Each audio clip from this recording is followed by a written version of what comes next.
દીધો છે ગિરનાર શરૂઆતના 1000 પગથિયા ચડી ગયા છીએ. હવે એક નાનો એવો હોલ્ટ લીધો છે કારણ કે અમારો હાવજ આ ગીરનો જંગલી અમારો આ થાકી ગયો છે. હાવ થાકી ગયેલા એનો જબરા હાવજનો પતિગા સ્ટાર્ટ. ચડતા ચડતા આવી ગયા છીએ ઉપર. 1600 સ્ટેપ કમ્પ્લીટ. પ્રૂફ બતાવો.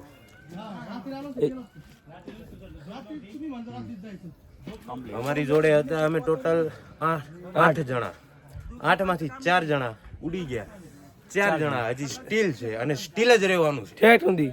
જય ગિરનાર. જય ગિરનાર. એક જોતા તો વાત સાચી જ છે કે બધા આવે ત્યારે વ્યૂ તમે જોવો તો એક નંબર હોય, મસ્ત હોય, પણ જ્યારે આપણે જઈએ ત્યારે વ્યૂ કંઈક આવો બતાય. પીછે છે બતાવો. ઓનલી ધુમ્મસ ધુમ્મસ. જો આમાં શું આપણે કેપ્ચર કરશું, પણ વાંધો નહીં. અલખનો સંગાથ, દાતારની દયા અને કરશું. બ્લોગર 50 રહ્યા હો 50.